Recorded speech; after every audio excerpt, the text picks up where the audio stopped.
Olá, nós somos do curso de odontologia da Unifenas e vamos apresentar um seminário ministrado pelo professor José Antônio. E esse seminário vai falar sobre os receptores da dor, os nociceptores, a dor no dente e a temporomandibular. Eu vou começar falando então sobre nociceptores. Nociceptores são terminações nervosas responsáveis pela transdução de estímulos mecânicos, térmicos e químicos nocivos ao tecido e que podem desencadear dor em qualquer parte do nosso corpo e tal. Essas terminações possuem diferentes tipos de receptores em sua membrana e são responsáveis pela hipopolarização das células na presença de estímulos potencialmente lesivos ao tecido. Cabe lembrar que nocicepção e dor não são sinônimos. Pode existir dor sem nocicepção, que é a dor neuropática, por exemplo, e a nocicepção sem dor. Por exemplo, uma pessoa em grande perigo e muito ferida não sente dor, porque é uma atuação maciça do mecanismo modulatório da dor e acaba tendo uma suspensão da dor. Há várias teorias que buscam explicar a sensibilidade dolosa do elemento dentário, porém a mais aceita é a teoria hidrodinâmica da dor dentária. Como o esmalte e o cimento são estruturas desprovidas de inervação, a estimulação da dentina ou diretamente da polpa são responsáveis pela sensibilidade dentária. Estímulos aplicados sobre o dente induzem uma movimentação dos fluidos intratubulares que, por sua vez, causam uma distorção no tecido peritubular e, consequentemente, ativação das terminações nervosas que estão nos tubos dentários e na região pulpar pré-dentina. Variações de temperatura também podem provocar dor por induzir a contração térmica do esmalte, elevando a pressão transmitida à dor e à polpa, ativando os nociceptores. O processo inflamatório também provoca dor, porque pode desencadear uma série de reações que favorecem a ativação de nociceptores.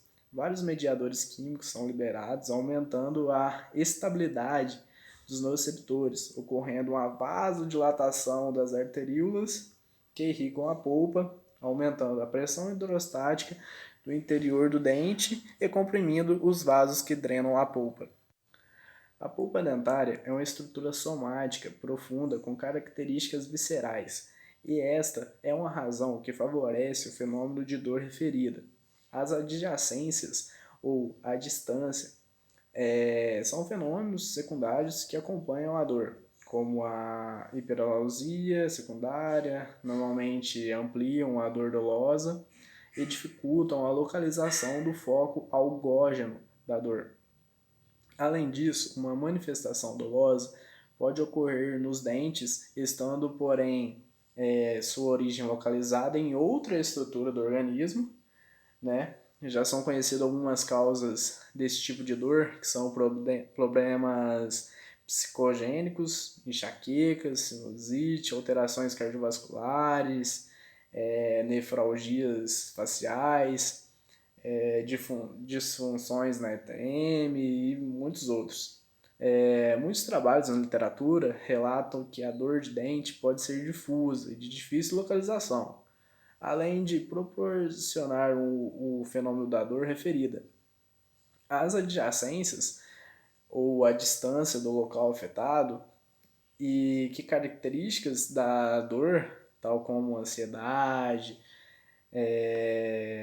duração e sua etiologia, podem influenciar esse fenômeno também. A maioria dos pacientes que têm alguma alteração de origem dentária, pulpar ou periapical, relata dores em outras regiões da cabeça e pescoço. Isto é, tem dor referida. Tem uma dor em outro local que não é lá que está causando aquela dor. Por essa razão, a odontologia necessita de um estudo mais detalhado da manifestação etiológica, características e distribuição topográfica da dor referida, e este estudo fundamentado na organização anátomo-fisiológica do sistema trigeminal. Permitiria uma melhor compreensão da sensibilidade somestésica e, particularmente, das manifestações dolosas de origem dentária, possivelmente auxiliando a realizações de procedimentos diagnósticos. A dor dentária ela só é sentida porque o dente possui dois elementos muito importantes, a dentina e a polpa. E a gente só sente eles quando há alguma patologia que causa a dor. Um estudo feito recentemente na população brasileira indicou uma alta prevalência de dor dentária, num percentual de 38,4%. O dente ele é inervado pelos axônios do trigêmeo, principalmente das divisões mandibulares e maxilares, e que penetram no forame apical e se ramificam ao longo do dente, principalmente na polpa. Sendo assim, a polpa é um órgão sensorial muito apurado, composto por tecido conjuntivo frouxo, especializado, e também por vasos e fibras autonômicas e aferentes do tipo A, delta e C, que estão nas partes mais rígidas do dente. As terminações nervosas livres dessas fibras, elas são responsáveis pelo sentimento da dor. E por serem especialmente especializadas em nociceptores. Mas estudos têm mostrado que vai muito além da dor, porque depende do tipo de fibra, da intensidade que o estímulo foi feito e do número de fibras ativadas. Eu vou falar sobre a articulação temporomandibular, que é a ligação entre os ossos temporais do crânio e a nossa mandíbula.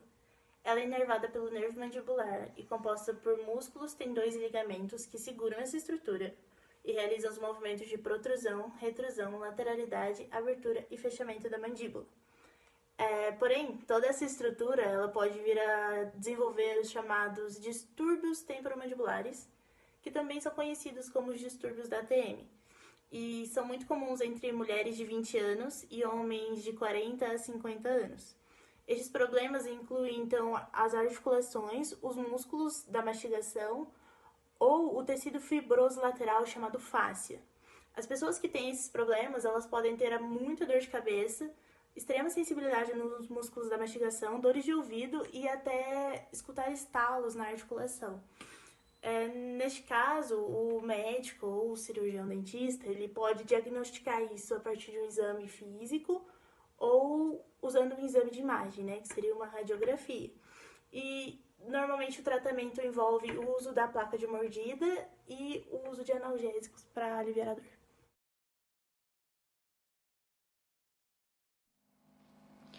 O objetivo é dar um aprofundamento no estudo de receptores sensoriais na dor de dente e na articulação temporomandibular. Então, a conclusão ela vai ser regida por dois tópicos, a mensuração da dor e a dor referida. A mensuração da dor ela vai ser medida pela escala numérica e analógica visual, que é a EAV. Essas escalas elas podem se diferir de uma das outras, mas elas vão seguir de uma forma bem significativa e positiva. Essa escala, ela se demonstra de uma forma muito objetiva e clara para os pacientes, então ela é muito compreensiva. Por quê? Porque ela vai ter, como a gente está vendo, o número e a carinha. Então, a gente entende que essa parte visual, ela faz com que o paciente se identifique mais. Então, quando o paciente está numa escala numérica de 0, ele está sem dor, de 1 a 3, ele está com uma dor ligeira, de 4 a 6 ele está com uma dor moderada, de 7 a 9 com uma dor intensa e de 10 ele está com a dor máxima. Então agora a gente vai falar sobre a dor referida. A dor referida ela vai aparecer na maioria dos pacientes que têm dor de origem dentária, periapical, que é na polpa, ou temporomandibular. Ela vai estar associada com os nociceptores. A intensidade dessa dor ela vai interferir tanto no aparecimento desse fenômeno quanto na distribuição topográfica.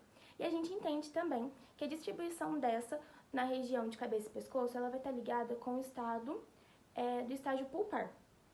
E os dentes, eles não vão interferir, os dentes algógenos, né, que são os dentes causadores da dor, eles não vão interferir em relação a esse fenômeno, né? Independente deles estarem superior ou inferior, eles não vão interferir.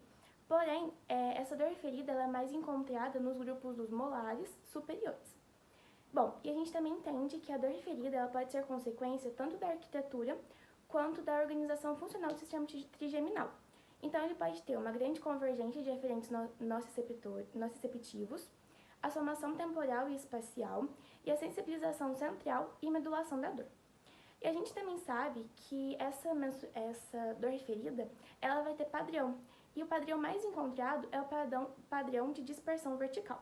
Esse padrão ele possui 2 fatores que podem interferir nele, que é a intensidade da dor e o diagnóstico da polpa viva. E a gente também sabe que essa dor ferida ela pode ser encontrada em pacientes com bruxismo extremo ou grave. Então é isso, espero que vocês tenham gostado e obrigado por assistir até o final.